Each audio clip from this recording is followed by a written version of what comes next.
Welcome back to the It's Your Story to Tell podcast. And I am here with Angie. If you missed part 1, go back and take a listen. It's so important to hear the part of the story that's hard, because she's going to talk about in part 2 all that she learned through the miracle of God bringing her back to life after she tragically attempted suicide. It's so amazing how God works. Like, go back and hear, because He orchestrated so many things in order for her to be here with us today. So thank you, Angie, for sharing that hard part of your story.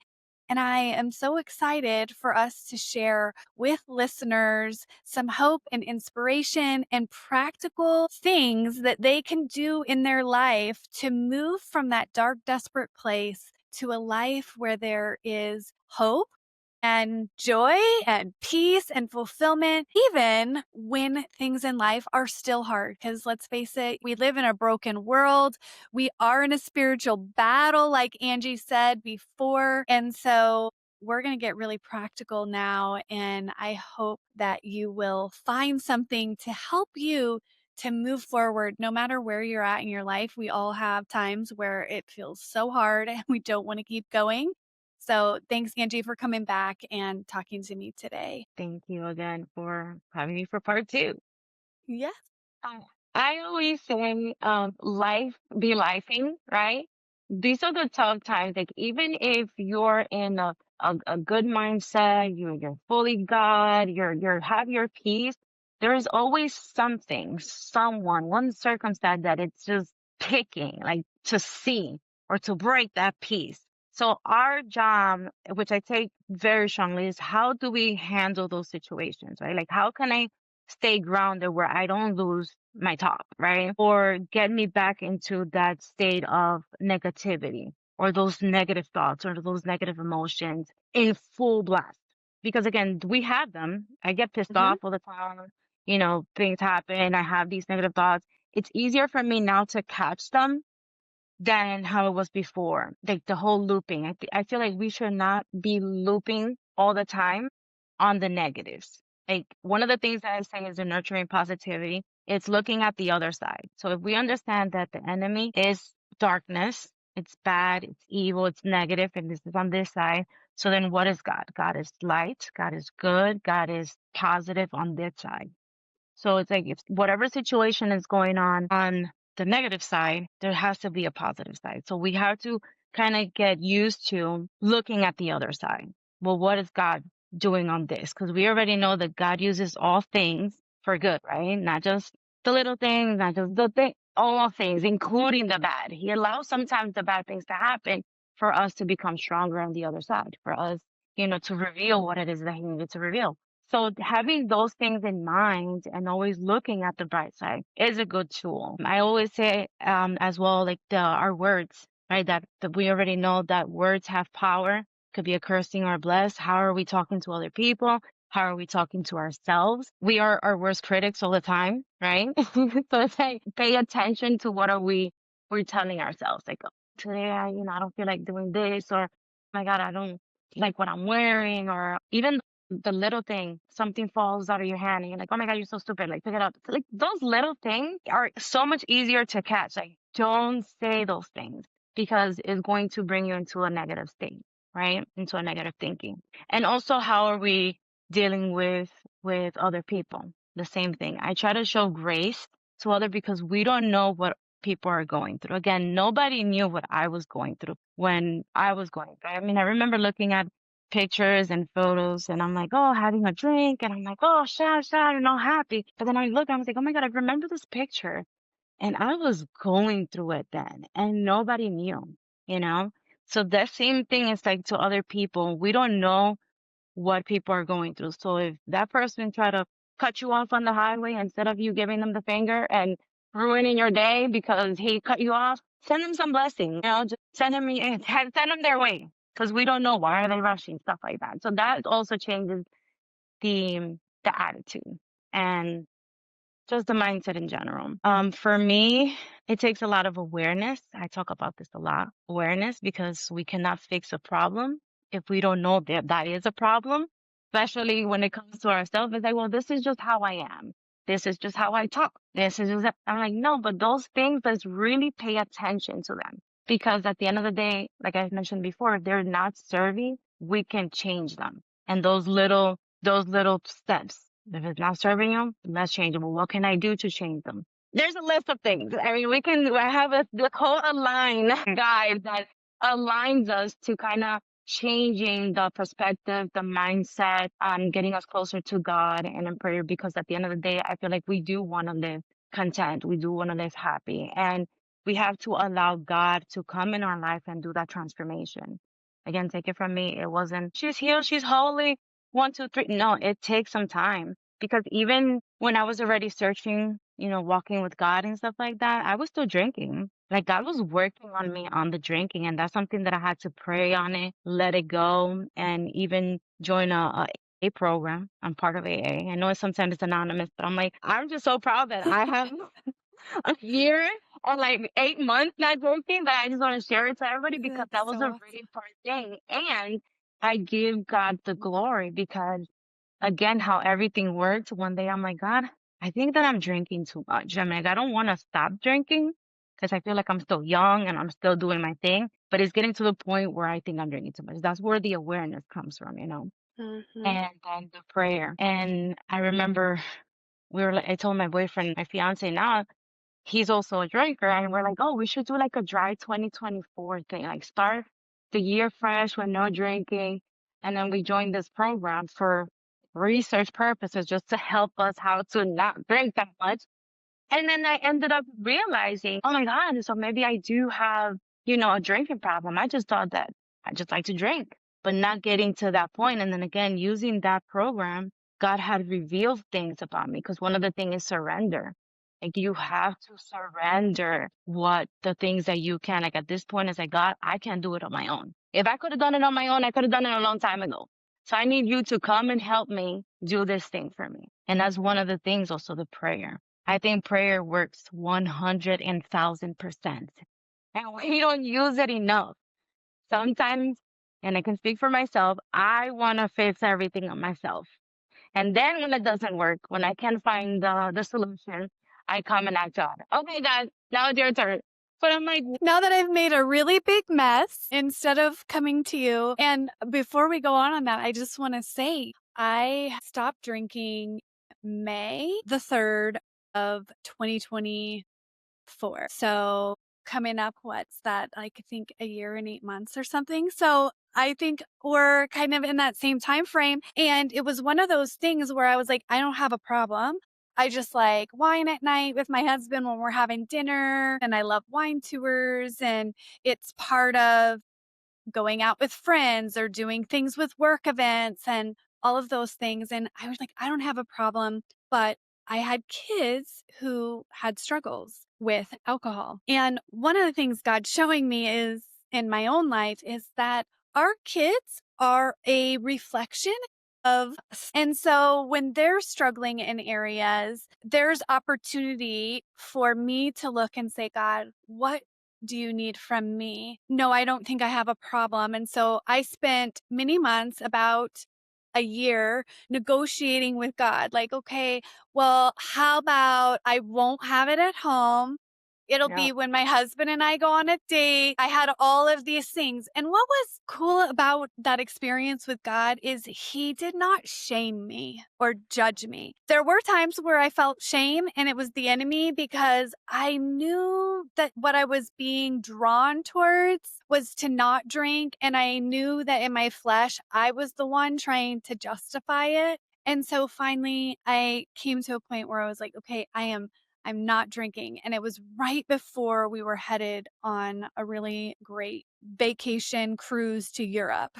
My husband's like, I've booked everything. I was like, it's okay. This is God calling me to it. Because if God's not calling you to it, you won't be able to do it on your own. You have to be ready and be surrendered. When we were flying from, at that time, we were living in Oregon, Portland to Paris. And of course, there were drinks available in business class. And I was like, okay, this is my opportunity. I prayed so hard on that flight because I really needed God to show up Mm-hmm. and show me why he was asking me to do it. I like understanding, and it makes it easier for me sometimes to say yes. That's probably not a good quality because God has to work in me a lot to get me to understand sometimes. But when I landed and I turned my phone on, one of the girls who was on my podcast, who was a sobriety coach and had alcoholism in her past. This post was the first one I saw, and it said, "Your decision not to drink is tied to your calling." And I was like, okay, it's over. It's done. I know why. I know that I'm breaking generational things off. I know that my kids need to see me to deny my flesh the things that I want. If I want to be able to tell my kids that you need to deny your flesh and this is the way of a better life, well, then I need to surrender and obey so that I can actually speak in authority and not in hypocrisy. It was not something that I wanted to just do, nor did I think I really had a problem with it because it was just social. What God showed me is that I was turning to it to relax, to find that peace, just to have a break at the end of the night. And what I really needed to do was continue to explore my feelings, which is what I was avoiding. What if healing didn't start with fixing, but with presence? In a world overwhelmed by pain and crisis, people don't need more advice. They need someone who can hold space, someone grounded, compassionate, prepared. Sacred Presence is a 6-week intensive that equips you to walk with the hurting through a trauma-informed, spirit-led lens. Whether you're a ministry leader, coach, parent, or simply someone who longs to show up well, this is where you learn to bring peace where there's chaos, hope where there's heartbreak, and wisdom where others only see wounds. You'll walk away with practical tools, spiritual depth, and the confidence to be a healing presence in any room. This isn't just a training, it's transformation. Join us, be equipped, and become the safe place someone's been praying for. Sacred Presence, Preparing Healers for Trauma Care, can be found on the itsyourstorytotell.com website. Go and get registered today. Exactly. That's where the numbing comes from. I mean, again, it starts all fun and dandy, like at the beginning, until it's not, until we realize what it is that it's actually doing. And then it creeps up again for the enemy to walk in there and say, yeah, keep on doing this and not say your prayer or not deal with what you need to do because this is more fun kind of thing. So I love how, again, God comes through each way like that. You and I have a similar things where I'm like, I feel like I have got tired. I'd be asking the same things. I'm the type that I'm like, God, you need to give me another sign. I'm so sorry, but give me another sign. And that's the thing that when I talk about the prayer, circling back to that, and he hears us all the time, and he's talking all the time. We just need to really listen and pay attention because sometimes I think I'm like, well, is that me, like my thing? Is that the enemy trying to talk on the other side? Because once we pray, two people are listening, right? There's God listening, but when you're trying to get that connection and that confirmation that it is coming from him, go to scripture, get a word from someone. Even like one of the sermons, like you said, you just open that post, like nobody knows that you're having this conversation, this prayer with God, and you have your confirmation. That's a beautiful thing. That's God is saying, I'm listening to you. I got Yes. you. And how powerful it is when it comes from something so unexpected, so unexplainable, like your sister's baby crying when they never cry. It's like you can say, I know that was not a coincidence. I feel like they're very like supernatural experiences with God that honestly growing up, because I really had God in a box. We didn't really talk about spiritual warfare or hearing God's voice and things like that I didn't understand. I was trying to do behavior modification. I'm going to be good. I'm going to do this right. And that really does not work. God has to reveal to you something better. We're not going to turn from something if we don't have something better. And I just love that God will show you that something better if you ask Him. And I know in my desperation, when I was leaving a toxic marriage of 10 years, God, I can't do this anymore. And then He started speaking to me and He told me to start taking my thoughts captive. And I laugh because I'm like, really? That's your answer? But our thoughts are so powerful. And then, in order to change the way you think about something, you have to understand the why.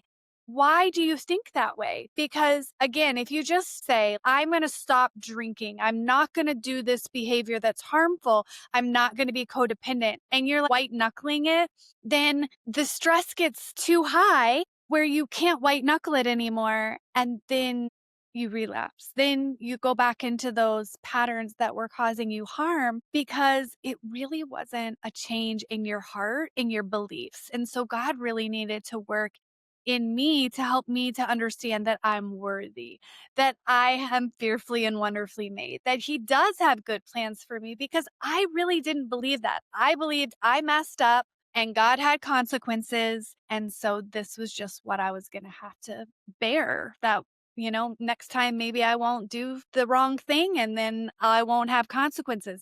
I never saw the grace and the goodness of who God was in my story. You can't surrender to somebody that you don't think is a good God. Like, of course you're not. You're going to want to put distance and keep yourself from Him, and then you're going to get stuck.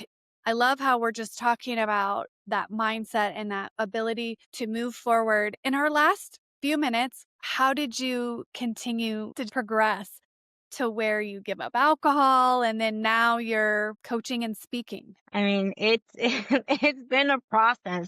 So right out of the hospital, I I couldn't even go back home. Like I had to stay with my mom and my sister because obviously, I wasn't feeling okay, and then we're trying to dissect, okay, what happened? How am I feeling? And I had to take therapy, and this is during COVID, so I had to have therapy on the phone or on the computer a couple of weeks. So it's not like going in person. And I had to live with my sister for a few because when I went back home to, you know, my relationship, all my stuff was in the porch. Like I was just out and gone. So I feel like, again, this is God saying, this is your way out. It's like there was no way that you can stay. This is how. So I had to put all my stuff in storage, had to live with my sister for like 5 months, her, the brand new baby, my nephew, her husband, in a small 2-bedroom apartment. Let me tell you, there was no privacy in that house. I was using the bathroom, taking a shower. My nephew's like, I need to use the bathroom.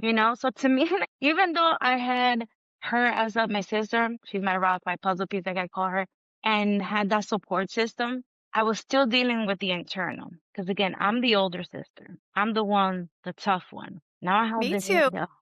Also, it's like now I'm in the need of my sister. I was humiliated. Like my son and I, we were literally living off a duffel bag for 5 months, like washing the same clothes over and over because I didn't have anything. Everything was in storage. There was no going out, thank God. I mean, we were locked down in COVID, so there was no need. But during that time, again, it's a lot of awareness on my part, a lot of prayer. My mom, she's fully Christian. She's the one that was like, I was praying for you for 15 years for you to live this life, or for God to come into your life. And she always says that God had to break my foot, right?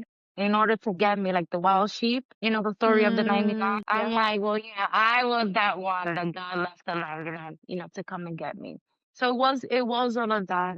And I remember and my sister watching a Christian movie. It's called Encounter. The guy that plays Jesus told this other girl that it was actually going through the same thing, depression, and she had a gun and she wanted to end her life and everything. And he just tells her like, "But I love you. I was there with you. I stopped this happening." And I swear to you, Megan, I can feel that he was talking to me, the guy from the movie. But I'm like, this is Jesus talking to me. So I started bawling and I started crying. And I remember that day I was like, okay, I'm gonna surrender. I'm gonna give my life to Christ. For real this time, not just the fake. And again, after that, I got baptized. I'm still going into church. I'm still freshly new, as I said, and it was just a lot. So yeah, so I got baptized, and from there on out, I said I was going to give my life to Christ. So the whole walking, the having the identity, like now I'm a child of God. So all those negative thoughts of, again, I'm not good enough, this relationship is not going to work, who's going to want me, the shame, all of that, little by little, and getting deeper into scripture, going back into the root and the truth of what God tells about me, what he loves me, he forgave me. All of those things come into play. So now, as I mentioned at the beginning, I am devoted to share my story because I want to help whoever is going through those things. Again, my message might not be for everyone, but I know my message is for you, for that one that is going through the me back in the day, with the depression, with the anxiety, with the toxic relationship, with the stressful job, with the feeling of the no way out. And I always say there is a way, we have our way. God has a plan. And being that I'm still here, you're still here, we have a calling and we have a purpose. So if you still have another day, you still have breath in your lungs, God is not done with you. And there's happiness and there's joy and there's peace on the other side. But we have to live through and we cannot give up in order to see the goodness of God. So that is my mission from here on out. And yeah, I mean, I can go a whole day touching on this because God is so good. But yes, He those is so transformational good. things. Yeah. And I'm so thankful that you're here and you're able to share this powerful message. And if there's somebody who is feeling overwhelmed and looking for connection and some direction, tell listeners, how can they connect with you and learn more about what you're doing? Yeah. So I can be reached on Facebook. So it's Angie Pichardo, or email angiep.speaks@gmail.com. Instagram as well, angiep.speaks. I'm more active on Facebook and email. So I I read all the comments. I reply to DMs. I reply to email, and just reach out to me, even if they want someone to hear their story or someone to pray for them. Like I had put a post not too long ago, like, oh, if you just need prayer, send me a DM. And you would have been amazed. I have a few prayer lists. And then I'm like, just start praying. I'm like, God, you see, I don't know these people, but obviously if they want me to pray, let's go all in. And then this one lady, she had messaged me after, like, it was nice talking to you. I just felt good. God is working. Because again, we don't know what God is doing. But putting us together, like the community that we know, that we understand each other, and we could be there for support. I feel like that's what it's all about. So yeah, so those are the things. Absolutely. Community, community, community. You were not meant to walk this alone. And it's your story to tell is here to be your community as well. We have lots of free resources on the website. We're a nonprofit, so we are able to give our coaching away for free. God showed me what I was freely given. I need to be giving for free. And so that's my mission. There's a story on It's Your Story to Tell that's probably similar to your story that you can connect with someone and be encouraged. So thank you so much for being here, Angie. And thank you, listeners, for sharing space with us today. If you know someone who is struggling, would you share this episode with them? Because it might just be the thing that helps them feel like they can share what they're really going through, because you can't heal what you're not willing to reveal. Every Friday, we have a new episode, so make sure that you subscribe so that you get those notifications. Remember, your story matters, your healing matters, and your life matters. Thanks for being here with us. Stay blessed. Thank you so much.